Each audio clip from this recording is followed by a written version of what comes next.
మహిమ కలుగును గాక. ప్రకటన గ్రంథం మరి 14వ అధ్యాయము పార్ట్ 5 అంటే 5 మరి ఈ 5 గడుగు వచ్చి ఉన్నాము. సపరేట్గా మొత్తం అందరూ కూడా ప్రార్థన రూపంగా చూసిన తర్వాత సపరేషన్ చేసి లైక్ చేయండి. చూసి తెలియని వాళ్ళకి జాగ్రత్తగా తెలియపరిచి ఆనందాన్ని కలగజేయండి. ప్రతి ఓళ్ళు కూడా వేరే మనుషులకి తెలియచేసి మీరు దేవుని దగ్గర దీవుని మాత్రం కంపల్సరీగా పొందండి. ప్రకటన గ్రంథం 14వ అధ్యాయము పార్ట్ 5 చెప్తున్నాను. జాగ్రత్తగా విని అభిషేకం మీరు దేవుని దగ్గర పొందండి. దేవునికి స్తోత్రం, దేవునికి మహిమ కలిగిన దాకా. సొదొమ నాశనమునకు గుర్తు. సొదొమ అనగా లోతు, నోహ కాలం అనగా ఈ రెండు కూడా నాశనానికి గుర్తు. దేవుడు ముందుగా చెప్పలేదు కానీ లోతును వారికి సాక్షార్థమైన అక్కడ పెట్టాను. లోతుని సాక్షార్థంగా అక్కడ ఉంచారు. ఆ దేశస్తులు తమ పాపముల ద్వారా ఆ నీతిమంతుని మనసును నొప్పించిరి. నీతిమంతుడు, ఒక్క నీతిమంతుడు ఉన్నాడంటే చాలా కష్టం. ఎందుకంటే అవినీతే ఎక్కువ ప్రజల్లో సాతానుగాడు నడిపిస్తున్నాడు. అందుకనే ఆ సాతానుగాడిని జయించి ఒక నీతిమంతుడు ఉన్నాడంటే చాలా కష్టం, చాలా అరుదు. ఆ నీతిమంతుల్ని మనం వదులుకోకూడదు. నీతిమంతుల మనసును నొప్పించారు. ఒక బోధకుడు కానీ ఒక నీతిమంతుడు కానీ మనసును నొప్పిస్తే అది మనకి ఇబ్బంది. ఎలా ఇబ్బంది? మోసా మనసును నొప్పించినప్పుడు ఏమైంది? కొన్ని లక్షల మంది మరణదూత వెళ్ళి మరి పతనామం చేసింది. అలాగే లోతు ఇంటికి వచ్చిన దేవదూతలకు కీడు చేయి తలపెట్టిరి. లోతు ఇంటికి వచ్చిన దేవదూతల్ని కూడా వాళ్ళు కొట్టి చంపడానికి కూడా వెనకాంచి వేయలేదు. దేవదూతలనే చంపాలని ప్లాన్ వేశారు. దేవదూతలను చూసిన ఆ దేశస్తులు అప్పటికైనా మారు మనసు పొందవలసింది కానీ మారలేదు. ఎవరు మారుతున్నారు? ఎంత చెప్తే మారుతున్నారు? ఈ రోజున ఎక్కడ చూసినా మరణాలు, ఎక్కడ చూసినా హత్యలు, ఎక్కడ చూసినా మందిరాల్లోని ఎక్కడికో ఆత్మహత్య దళం, తర్వాత ఉగ్రవాద దళం కొంతమంది తయారైపోయి మందిరంలోకి దూరేసి వెంటనే ఆత్మహత్య చేసి బెల్ట్ పెట్టుకుని ఆత్మహత్య దళం చేసి 30 మంది, 40 మంది, 50 మంది చచ్చిపోవడం, తర్వాత దెబ్బలతో బయటికి రావడం, హాస్పిటల్ పాలవడం, ఈ రూపంగా మిగిలిన వాళ్ళని తుపాకీతో కాల్చడం ఇవన్నీ జరుగుతున్నాయి. ఇవన్నీ జరుగుతున్నాయని మన సంఘాలు మనం భయపడదామా? దీనికి కారణం ఏమిటి? దీనికి కారణం రాకడకు గుర్తులు. అవి వస్తే ప్రకటన గ్రంథం వివరంగా చెప్పింది. ఇవన్నీ వస్తే రాకడ గుర్తులు, భయపడకండి అని ప్రభు చెబుతున్నారు. అంతేగాని మన సంఘంలోకి వచ్చేస్తారని కాదు ఇక్కడ పాయింట్. ఇలా జరగాలి, తప్పదు. లోతు తన కుమార్తెలకైనా కీడు చేయమన్నాడు, కానీ అతిథులకు వచ్చిన దూతలకు కీడు చేయవద్దని బ్రతిమలాడుకున్నాడు. ఎవరు? లోతు. నా కుమార్తెను తీసుకొని మీ ఇష్ట ప్రకారంగా చేసుకోండి, నాకు అభ్యంతరం లేదు, ఆడపిల్లని కూడా చూడను. అయితే వచ్చిన దేవదూతలు మాత్రం మీరేమి అంటుకుంటాకి లేదు, చేయటానికి లేదు అన్నాడు. అంటే లోతు విశ్వాసం ఎంత శక్తితో కూడుకుందో ఒక్కసారి మనం ఆలోచించాలి. దేవదూతలు ఆ రోజునే చూశాడు. అతను ఆటకు హాని చేయకూడదంట. కన్నా బిడ్డల కన్నా హాని చేయమని లోతు చెప్తున్నాడు. కన్నా బిడ్డలకి హాని చేస్తే ఇతను ఎవరిని ప్రేమిస్తున్నాడు? దేవుడు పంపించిన దేవదూతలను ప్రేమించాడు కాబట్టి ఆ కుమార్తెలకి హాని జరగదని ఒక దృఢ విశ్వాసం లోతులో కనపడుతుంది. వారి హృదయము కఠినత్వమునకు బట్టి వారి కళ్ళు ముయ్యబడినవి. ప్రజల కళ్ళు కఠినత్వం. అసలు దేవదూతలు వీళ్ళింటికి రావడం ఏంటి? ఎంత గొప్ప సాక్ష్యం ఇది, ఎంత గొప్ప అద్భుతం ఇది అని ఆ దేవదూతలను చూసి మార్పు చెందాలి. కానీ మార్పు చెందారా? మార్పు చెందలేదు, ఇంకా ఎక్కువైపోయారు. ఈ రోజుల్లో కూడా అద్భుతాలు చూస్తున్నాము, అద్భుతమైన కార్యాలు చూస్తున్నాము. అవి చూసి మనసు ఎగ్రశక్తి ఉంచుకొని ఏమి జరుగుతుందని ఆలోచిస్తే ఎప్పుడో అప్పుడు ఈ గ్రౌండ్ నిండుద్దని నా ఆశ, దేవుని ఆశ. జనం కానీ మందిరమే నిండలేని పరిస్థితుల్లో నీకు కనపడుతుంది. ఇక్కడ అసలు గ్రౌండ్ అంతా నిండిపోవాలి. అద్భుతాలు జరిగేది ఆడు ఎవరికి అద్భుతం జరుగుతుందో ఆడే ఇనేసి నోరు మూసుకొని కూర్చుంటున్నారు అంతే. యేసు ప్రభు దగ్గరికి యోహాను శిష్యులు వచ్చి నువ్వేనా రావాల్సింది, ఇంకెవరన్నా రావాలా అని అడిగిన తర్వాత నేను కాదు, యోహాను గారు అడగమన్నారు. ఇక్కడ ఏమి జరిగినాయి అది చెప్పమన్నారు అంతే. అది జరిగింది చెప్పలేకపోతున్నారు, మీరు కూడా రాలేకపోతున్నారు. అప్పుడు సొదొమ వారు మా కళ్ళు కనపడటం లేదని లోతును ప్రార్థించమని కోరిన ఎడల ఆ నాశనము తప్పి ఉండును, కానీ వారు అలాగ చేయలేదు, వారికి నాశనము తప్పలేదు. లోతు ప్రార్థన చేస్తే తప్పిపోరు అని ప్రజలు అంటున్నారు, బోధకులు అంటున్నారు. కానీ లోతు మాత్రం ప్రార్థన చేయలేదు. ఈ శ్రమని తప్పించమని ప్రార్థన చేయలేదు. కారణం అక్కడ జరుగుతున్న ఘోరము, అక్కడ జరుగుతున్న పాపము, అక్కడ జరుగుతున్న అన్యాయము, అక్రమం ఈ లోతు చూశాడు కనుక మౌనం వహించాడు. అందుకనే జరగని దేవుని చిత్తానికి మనం అడ్డుపడకూడదని గ్రహించాడు. ఈ విషయాలు ఎందుకనే వ్రాయబడినవి అనగా 7 ఏండ్ల శ్రమకాలంలో ఇలాంటివి జరగనై ఉన్నవని ముందుగా మనకు తెలియపరచుటకే. అక్కడ అలా ఎందుకు జరిగింది? 7 ఏండ్ల కాలంలో కూడా ఎవరైతే మార్పు చెందకుండా ఉంటారో వాళ్ళకి కూడా ఇదే గతి పడుతుంది, ఇదే స్థితి వస్తుంది అని రుజువు తెలియటానికి అది ముందు జరగాల్సిందే. లోతు అలా వదిలేశారు.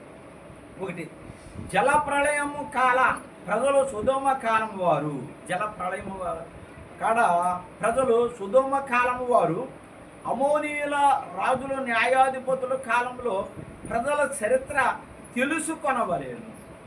ఈ ప్రజలు కూడా చరిత్ర తెలుసుకోవాలి. కొన్ని లక్షల సంవత్సరాలు అయిపోయింది, అప్పుడు ఏం జరిగిందో మనకేం తెలుసు. అందుకని బైబిల్ రూపంగా కొంత బయలుపరిచారు. ప్రభువు ప్రకటన గ్రంథం వివరణ కోసం కొంత బయలుపరిచారు. వారికి వచ్చిన శిక్షను గ్రహించి మనసు మార్చుకొనవలెను. ఇన్ని జరిగిన మార్పు పొందలేదు, ఇన్ని జరిగిన మార్పు మాత్రం రాలేదు ప్రజలు. ఈ రోజుల్లో అప్పుడే మెరుగనిపించుకున్నాను మనుషులు, ప్రజలు మార్పు రాకపోతే. ఈ రోజున దానికంటే ఇంకా ఘోరంగా తయారైపోయారు. ఎక్కడ తయారయ్యారు? ఒక భారతదేశమే. ఈ భారతదేశంలో ఉన్న పెద్ద పెద్ద ఆసాములు, పెద్ద పెద్ద మినిస్టర్లే మనకి శత్రువులుగా తయారైపోయారు. ఈ భారతదేశం క్రైస్తవులకి శత్రువు వాళ్ళు ఎవరంటే పైనున్న వాళ్ళే. ఈ భారతదేశం తప్ప ఏరే దేశంలో అలాంటి శత్రుత్వం లేదు. సమస్తం కూడా దేవుని నమ్ముకొని దేవునికి సిద్ధంగా ఉన్నారు. ఈ భారతదేశం అటు ఇటు ఇటు అటు రకరకాలుగా చిందులేస్తుంది ఈ భారతదేశం. ఈ భారతదేశానికి సిగ్గు రావాలని కరెక్ట్గానే దేవుడు పంపిస్తాడు, అది తప్పు లేదు. కాకపోతే మనం మాత్రం సిద్ధంగా ఉండాలి. అతను బోర వినబడగానే శ్రమలు వచ్చినా, బాధలు వచ్చినా, కష్టం వచ్చినా, ఇవన్నీ జరగక మునిపే ఇలాగ జరుగునని దేవుడు దేవదూతల ద్వారా చెప్పింది. కానీ ఇలా జరగాల్సిందే అని దేవదూతల ద్వారాగా లోతుకును ముందుగానే తెలియపరిచాడు. అబ్రాహం గారికి కూడా తెలియపరిచాడు. అబ్రాహం ఏమన్నాడు? దేవుడి దగ్గరికి వెళ్ళిన తర్వాత గుమ్మరో పెట్టని నువ్వు ఆపాలా ప్రభు అంటే నేను ఆపనన్నారు. అయ్యో 100 మంది కుటుంబాలు ఉంటే ఆపుతాడేమో అని 100 మందికి వెళ్ళి అడిగాడు. 100 మంది ఉంటే ఆపుతానన్నాడు. 80, 90, 70 లాంటికి 5 కుటుంబాలు ఉన్నా నేను కాపాడుతానన్నాడు. ఒక కుటుంబం తప్ప ఏం లేదు. అబ్రాహం పక్క తప్పుకున్నాడు. వెంటనే వచ్చేసి ఈ విషయాలు విన్న మనము మార్పు చెంది రాకడతో సిద్ధపడవలేను. ఇప్పుడున్న వాతావరణాన్ని బట్టి క్రీస్తు శకం 70 క్రితం సగంలోని కోత ఈదుల్ని పోశారు. దానికి ముందు కూడా ఇలాంటి శ్రమలు, ఇలాంటి బాధలు వచ్చాయి. ఇప్పుడు కూడా అదే వస్తుంది. గ్రహించండి, చెప్పింది వింటున్నారు, వినేసి మర్చిపోతున్నారు. ఎందుకు మర్చిపోతున్నారో నాకు తెలియడం లేదు. ఆ గుమ్మం దాటేటప్పటికి, గ్రౌండ్ దాటేటప్పటికి మర్చిపోతున్నారు. శిక్ష, నరుడు పాపం చేసినప్పుడు దేవుడు వారిని శిక్షించును. నరుడు పాపం చేస్తే పాపానికి జీతం మరణం, శిక్ష తప్పదు. 2, నాశనము శిక్ష వచ్చినను నరుడు పాపము చేయట మానకపోతే నాశనము వచ్చును. ఈ పాపము శరీర పాపమే కాదు, పాపాలు చాలా రకాలు ఉన్నాయి. చూపును బట్టి, తలంపును బట్టి, క్రియలు బట్టి, ఆలోచన బట్టి, నడబట్టి, ఎన్ని పాపాలే. పాపానికి ప్లస్ జీతము మరణము. ఈ రెండును దేవుని పరిపాలనలో ఉన్నవి. శిక్ష వల్ల హాని లేదు, కానీ శిక్ష అనున్నది మనిషిని తిప్పుటకు వచ్చినది. శిక్ష ఎందుకంటే శిక్ష అంటే హాని కాదు, శిక్ష అంటే మనకి శ్రమ. ఈ శ్రమ ఎందుకు వస్తుంది? మనం మార్పు కోసం వస్తుంది. కానీ మారుతున్నామా? మనం ఎంతవరకు మారుతున్నాము? మారాలి. మన సంఘమే కాదు, ప్రపంచంలోని ఎంతోమంది ఎన్ని సంఘాలు ఈ ప్రకటన గ్రంథం వింటున్నారు, వాళ్ళు మార్పు రావాలి. సంఘంలో ఉన్న జనం వెళ్ళి చెప్పాలి. దీనిని పాఠ్యపుస్తకంలో క్రమశిక్షణ అందురు. ఈ క్రమశిక్షణ పాఠ్యపుస్తకం క్రమశిక్షణ కలిగి ఉండాలి. ఇది అన్యులైన క్రైస్తవులైన శిక్షించే క్రమ కలుచుటకే ఈ శ్రమలు వచ్చును. అన్యులైన క్రైస్తవులైన ఎవరైనా కూడా 7 ఏళ్ళు శ్రమలు ఎందుకు వస్తాయంటే మార్పు చెందటానికి వస్తాయి. మార్పు చెందాలి. ఈ మార్పు చెందటానికి శిక్ష వస్తుంది, కానీ మార్పు మనం చెందలేకపోతున్నాము. సుధమ కుమార జల ప్రళయము, ఎర్ర సముద్రము, ఈ మూడింటిలో నాశనము వచ్చాను. ఎర్ర సముద్రంలో నాశనమైంది, సుధమ కుమారంలో నాశనమైంది. తర్వాత లోతు మరి సుధమ గుమ్మరలో ప్రళయము, ఎర్ర సముద్రము, మూడింటిలో నాశనం. నోవాహ కాలంలో నాశనం. ఈ మూడింటిలో కూడా నాశనమే. అయినా ప్రజలు తెలుసుకోలేకపోతున్నారు. ఇవన్నీ కూడా సాక్ష్యాధారాలు ఉన్నాయి. ఈ రోజున లోతు కాలం, నోవాహ కాలంలోని ఓడ హరాపాతి కొండ మీద నిలబడి ఉన్నది. అందులోనే జంతువులకి ఏరే ఆరలు, తర్వాత మనుషులకి ఏరే ఆరలు, ఇవన్నీ కూడా క్లియర్గా చూసి వస్తున్నారు. ఇది నిజము అని నమ్మి తీరాలని నమ్మలేకపోతున్నారు. గుమర పట్టణంలో కొండ మీదకి వెళ్ళి కాలు పెడుతుంటే బూతులో దిగిపోతుంది. కొండ కాలుద్దా? నిప్పులు కారు. కాకపోతే దేవుని ఉగ్రత తెల్ల గంధకాన్ని కుమ్మరించి ఆ కొండ కూడా ఖాళీలాగా చేశాడు అతను ఉగ్రత. ఆ తెల్ల గ్రంథకాన్ని ఇప్పుడు కూడా సైంటిస్టులు తయారు చేస్తారంటే వాళ్ళ వల్ల అవ్వట్లేదు. పసుపు రంగులో ఉన్న గంధకాన్ని తయారు చేస్తున్నారు. తెల్ల గంధకం అంటే ఎంత పవర్ ఉన్నది దానికి. అలాగే ఎర్ర సముద్రం చీల్చిన తర్వాత ఐగుప్తి రథాలు శీలలో అందులో ఇప్పుడు బయటికి తీస్తున్నారు. ఇన్ని గుర్తులు కనబడుతున్నా కూడా దేవుని నమ్మలేని స్థితిలో మిగిలిపోతున్నారు ప్రజలు. ఎంత దుర్భక్షమైన జీవితం. నాశనం మీద దేవుని న్యాయమును గురించి సందేహము వచ్చాను. నాశనం మీద దేవుని న్యాయమును గురించి అతని న్యాయవంతుడు, న్యాయం చేస్తున్నాడు. నువ్వు నమ్ముతావా? నమ్ము. నమ్మకపోతే నేను చేసేది ఏమి లేదు, నీకు కూడా పాడిపో. అప్పుడు లేరా వీళ్ళందరూ ఆపోజిట్ చెప్పేవాళ్ళు? అప్పుడు తాత ముత్తాతలు ఉన్నారు. అప్పుడు అది ఆపలేకపోయారు. ఆ 3 ప్రళయాన్ని ఆపలేకపోయారు. ఇప్పుడున్న వాళ్ళు నేను గొప్ప, నాది వాతావరణం అన్న పెద్ద మనుషులే ఆ గాజాని ఇజ్రాయేల్ జనానికి యుద్ధం జరుగుతుంది, అది ఆపచ్చు కదా. అది ఆపలేరు, ఇది ఆపలేరు, అది ఆపలేరు. పాకిస్తాన్ అనుకుని ఇండియాకి యుద్ధం జరిగింది. ట్రంప్ చెప్పాడు, ఆపేశాడు. అది బైబిల్లో రాసి ఉండలేదు. అది గాజా కోసం రాసి ఉంది కాబట్టి అదే ట్రంప్ ఆడికి చెప్పాడు, కానీ ఆగలేదు. దేవుని ఆజ్ఞ నెరవేరాలి. ప్రజలారా, ఇప్పుడైనా ఆలోచించండి. కొన్ని లక్షల సంవత్సరాల క్రితం రాసిన బైబిల్ ఈ రోజున కరెక్ట్గా జరుగుతుంది. ఈ పై 3 స్థలాల్లోని వారిని శిక్షించకపోతే తక్కిన వారికి నాశనం తప్పదు. ఇప్పుడైనా మార్పు రాకపోతే మిగిలిన వాడికి నాశనం తప్పదు. 1 శిక్ష వేరు, 2 నాశనమే వేరు. శిక్ష వేరు, నాశనం వేరు. శిక్ష అంటే ఏమిటి? నువ్వు మారు మనసు పొందుతావేమో, నిజమైన దేవుడు కనుక్కుంటామో అనే ఆందోళన చెంది నిజమైన దేవుని కనుక్కుంటాం అనేది శిక్ష. ఇది నాశనం అంటే నువ్వు కనుక్కోలేవు, కానీ నీ పాత్రం కాడే. గొమర పట్టణంలాగా, లోతు కాలంలాగా, ఎర్ర సముద్రంలాగా కాడే. ఇది జరిగేది. బైబిల్లో దేవదూతలకును దెయ్యములకును బాబేలు వద్ద శిక్ష కలిగినాను. ఎవరి వల్ల? బైబిల్లోని దేవదూతలకును దెయ్యములకును బాబేలు వద్ద శిక్ష కలిగిన. ఆరసోళ్ళు అంటున్నారు. ఇప్పుడు డైరెక్ట్ ఆరసోళ్ళు మీకే చెప్తున్నారు. దెయ్యాలు ఏదో ఆ వంకల మీద ఏదో చేస్తున్నారు, సాత్పడలేదు ఏదో చేస్తున్నారా అని అంటున్నారు. ఇక్కడ రండి, మీ అడ్రస్ ఇస్తా, చూపిస్తా మీకు. మీరు చూడరు, కళ్ళు లేవు, ఎక్కడో చెప్పింది మీరు వింటారు. ఎందుకు ఇలా అంటే వింటున్నారు? ఎందుకు పాటలను బాధ పెడుతున్నారు? ఏదైనా మాట్లాడితే కోర్టు అంటారు, అది అంటారు, ఇది అంటారు. దెయ్యాలు లేదా, భూతాలు లేవా ఈ రోజుల్లో? బైబిల్ క్లియర్గా చెప్తుంది దెయ్యాలు భూతాలు ఉన్నాయని. వాడిని మేము విడిపిస్తున్నాము. ఎవరో ఎక్కడో పాటగారు బోధ తప్పు చేశాడు, అలాంటి అతను డబ్బులు వదిలి చేసుకున్నాడని అంటే ప్రపంచంలో ఉన్న బోధాలుగానంతా అలాంటి వాడిని మీరు ఆలోచిస్తున్నారు. అది తప్పు. వీడియోలో దొరికినంత మాత్రంలో కోర్టు వేయడం కాదు. ఆ వీడియో దొరికిన వెంటనే ఎక్కడి నుంచో రిలీవ్ అవుతుంది. ఆ వీడియో దగ్గర వచ్చి ఆ పార్టీ ఏంటి, ఆ సంఘం ఏంటి, ఆ వాతావరణం ఏంటి, ఎవరు వాళ్ళు మీకు ఇడిపించాడా, మీ దగ్గర డబ్బు ఎంత తీసుకున్నాడు, లేదంటే ఇది నిజమా అబద్ధమా కావాలని నటనం చేశారని నువ్వు అడిగితే నిజమైన ఆర్ఎస్ఎస్ నువ్వు, లాంటి నువ్వు బోగస్ ఆర్ఎస్వే. శిక్ష వల్ల వృద్ధి కలిగాను. శిక్ష ఉంటే సంఘం అభివృద్ధి అవుతుంది. వారికి శిక్షణ రాకపోతే వారు ఇంకా నాశనంలోనికి వెళ్ళిపోదురు. శిక్ష వచ్చినప్పుడు మార్పు వస్తుంది. మార్పు రాకపోతే ఇక నాశనమే. దేవుడు సోదమ్మ వారిని శిక్షించకపోతే వారి చుట్టూ ఉన్నవారు కూడా చెడిపోదురు. ఉన్నవాళ్ళు కూడా చెడిపోతారనే భయం. ఒక మనిషి నశించిపోవడం దేవునికి ఇష్టత లేదు. 1 కొరింథీ 6:3 మనము దేవదూతలకు తీర్పు తీర్చనుమని మీరు ఎరుగరా? మనము దేవదూతలకు తీర్పు తీర్చుద్దామని మీరు ఎరుగరా? రేపు తీర్పు వచ్చినప్పుడు దేవదూతలకే తీర్పు. నేను ఏరే దేవుళ్ళని ఆర్ఎస్ఎస్ నేను ఏరే దేవుళ్ళని నేను విమర్శించడం లేదు, ఏరే మతాన్ని నేను విమర్శించడం లేదు, దెయ్యాలు లేదు భూతాలు లేదు అన్న దానికి ఒక్కటే నేను అడుగుతున్నాను ప్రశ్న. రోజు మాకు అది ఒక ఉద్యోగం అయిపోయింది, మాకు డ్యూటీ అయిపోయింది. మీరు వచ్చా మేము చూపిస్తాం లేదని అంటున్నారు, నాటని అంటున్నారు, బూటకు అంటున్నారు. అంత శ్రమ అంత బాధ ఎవరికి కావాలి అని ఉన్నది. దూతలు అనగా దెయ్యములని అర్థమిచ్చుతున్నది. దూతలు అనగా దెయ్యములని అర్థమిచ్చుతున్నది. దూతలు అంటే దెయ్యమని అర్థమిచ్చుతున్నది.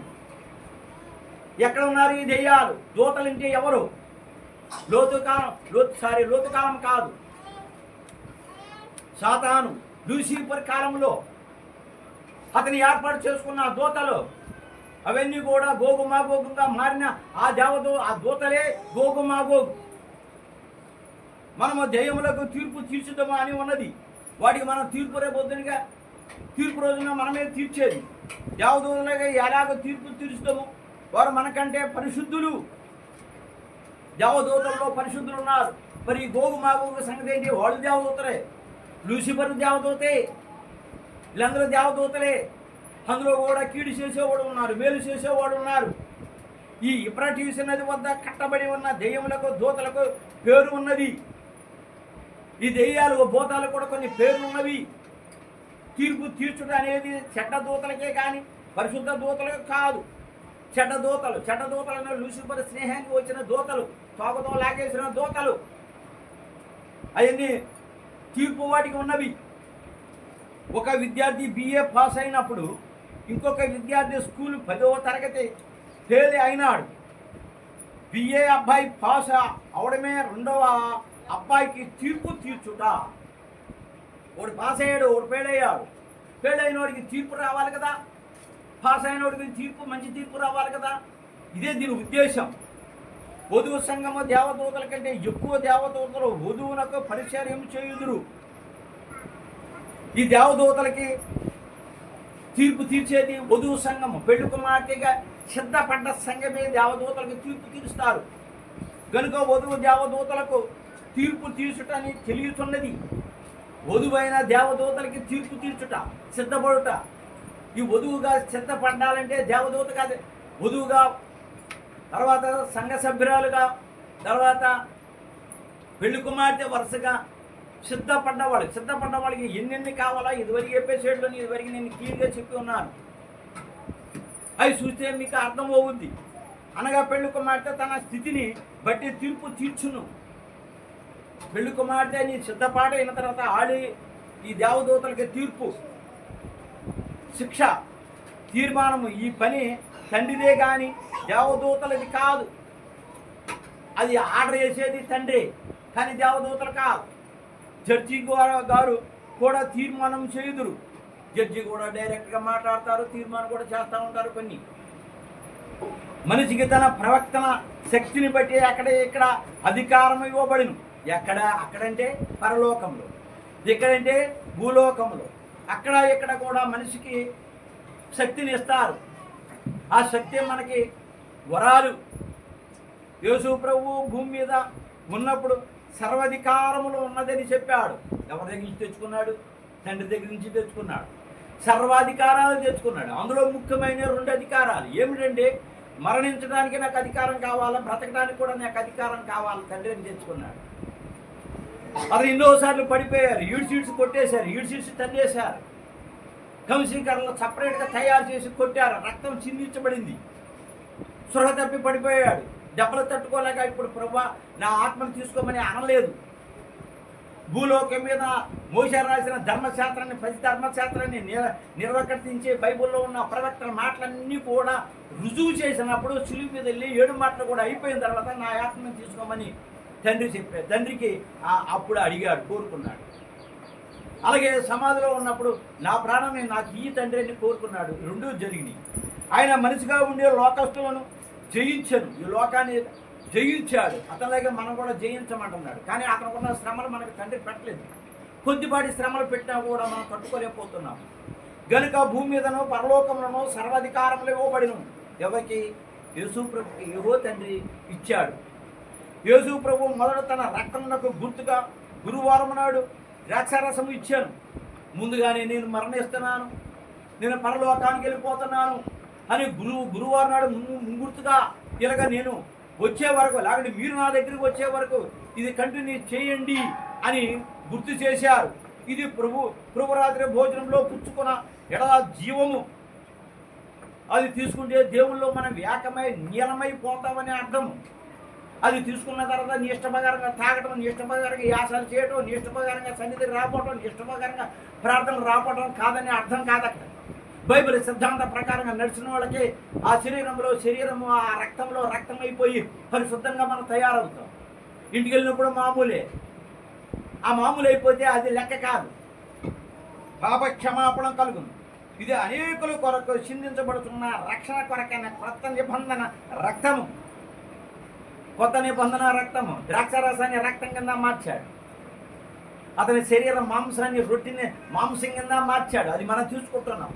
పవిత్రంగా భద్రంగా మనం తీసుకుంటే మన శరీరంలోని ఉన్న రోగాలు ఎందుకుంటాయి, బలహీనతలు ఎందుకుంటాయి? ఉండవు. కానీ మనం తీసుకొని మళ్ళా పాపంలోకి, పాప ఆలోచనలోకి, పాప రోతలోకి పడిపోతున్నాం. కాబట్టి మళ్ళీ ఎప్పుడులాగా అయిపోతున్నాము. ఇప్పుడు ఈ రోజు కానించి ఆలోచించి ప్రతి సంఘం కూడా అతని రక్తం, అతని మాంసం మనం తీసుకుంటున్నామని దృఢ విశ్వాసంతో నువ్వు నిలబడిన రోజున మనకి ఎక్కడికి వెళ్ళాల్సిన పని లేదు. ప్రభు నా రక్తం అని చెప్పగా వారు నమ్మినారు, రక్షణ పొందినారు.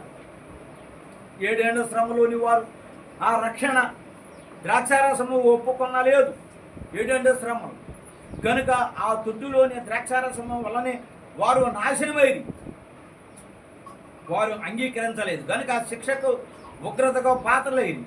యూదులైన వారు పిలాతు కోర్టులో ఉన్న ప్రభువును చూసి వాని రక్తము మా మీదన మా పిల్లల మీదన ఉడునగా కానీ ద్వేషంతో కోర్టులో కోరుకున్నారు. అదే క్రీస్తు శకం 70 సంవత్సరాలు ఊతకోత. ఇప్పుడు గాజాకును ఇశ్రాయేల్ జనానికి ఊతకోత. ఇదే జరిగేది. అది వివరంగా ఎపిసోడ్లోని క్లియర్గా నేను చెప్తున్నాను. వెనకాల అవి చూసి మీరు గ్రహించండి.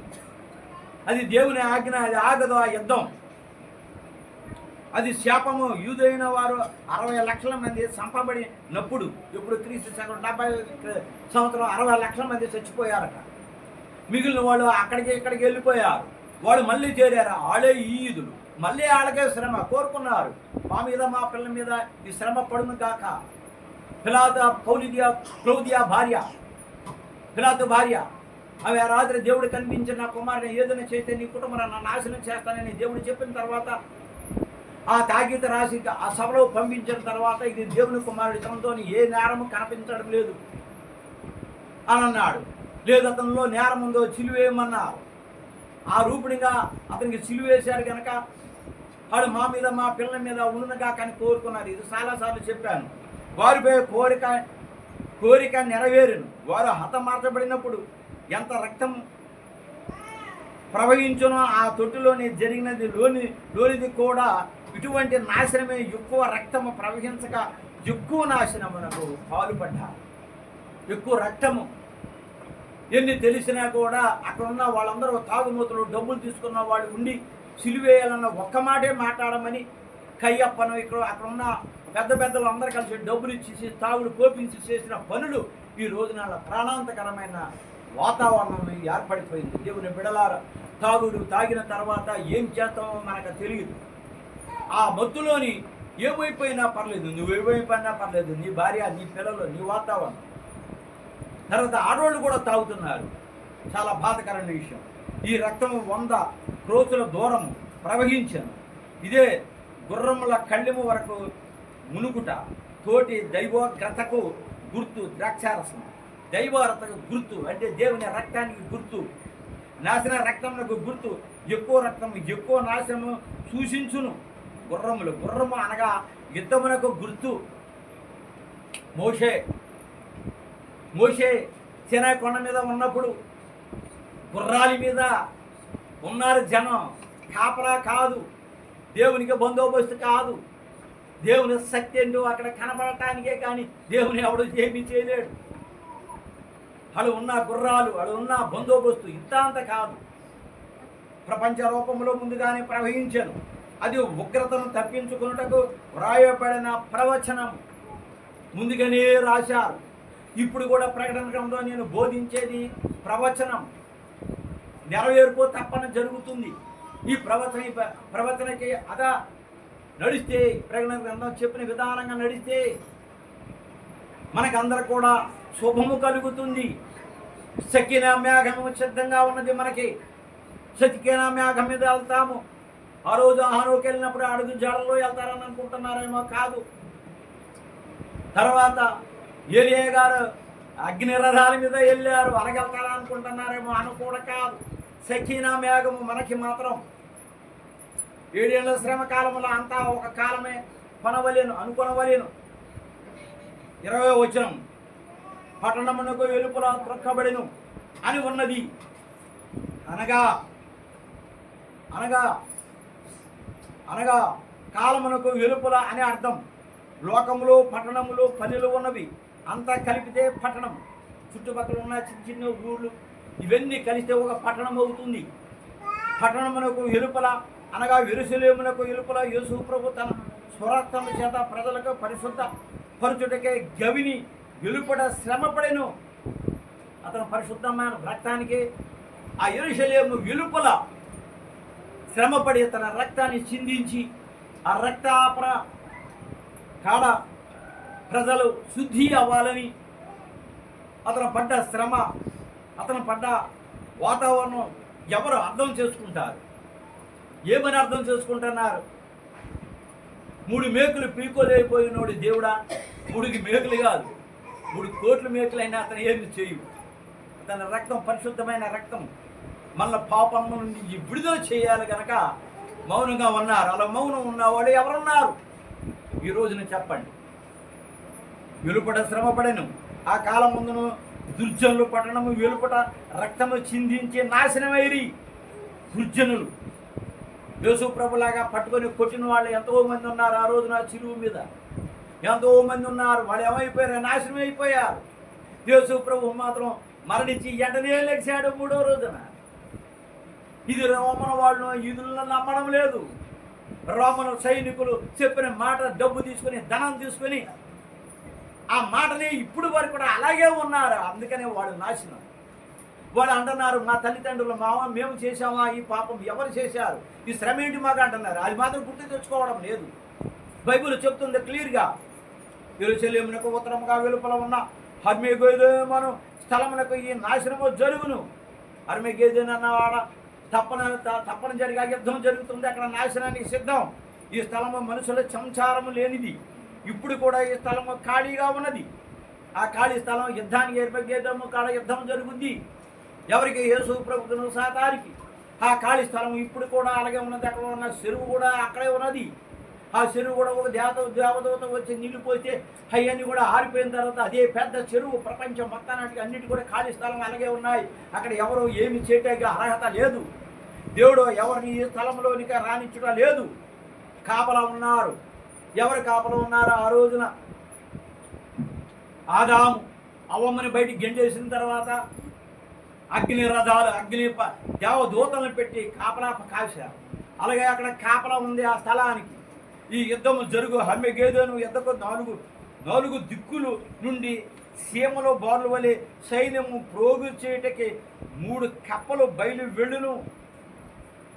అంతక్రీస్తు అబద్ధ ప్రవక్త సాతానుకు సాక్షిగా ఆ చుట్టుపక్కల ఉన్న రాజుల్ని, ఆ చుట్టుపక్కల ఉన్న మంత్రుల్ని, ఆ చుట్టుపక్కల ఉన్న అధిపతుల్ని సీమల్లాగా కోట్ల మంది యుద్ధానికి సిద్ధం చేస్తారు, యుద్ధానికి సిద్ధపరుస్తారు.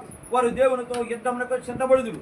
అప్పుడు పరలోకం నుండి జడ్జిమెంట్, తీర్పు దిగి వచ్చాను. యుద్ధం ఎప్పుడైతే వచ్చిందో అప్పుడు జడ్జిమెంటు, అప్పుడు అక్కడి నుంచి దిగి వచ్చాను. ఇక్కడ 7 సంవత్సరముల శ్రమ కాలం, అంతమొగుటకు సమయము సమీపించినది. 7 సంవత్సరాలు అంతమవటానికి సమీపించినది. లాస్ట్ అని యుద్ధం. ఎత్తబడిన పెళ్లి కుమార్తె సంఘములో 7 ఏళ్ళు విందు ముగించుకొని ఇక్కడ యుద్ధం జరుగుతుంది. 7 ఏళ్ళు సజీవులుగా ఉన్న మనము, తర్వాత మరణించిన వాళ్ళు, మొత్తం 7 ఏళ్ళు హిందూ మనకు అక్కడ జరుగుతూ ఉంటుంది. ఇక్కడ యుద్ధం జరుగుతూ ఉంటుంది. అది ముగించినప్పుడు పరలోక పటాలము దిగువచ్చును.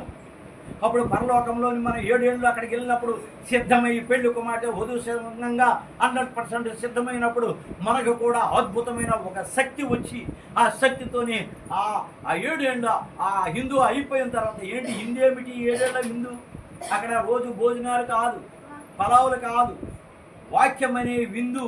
ఈ బైబిళ్ళు ఉండవు, ఈ పుస్తకాలు ఉండవు.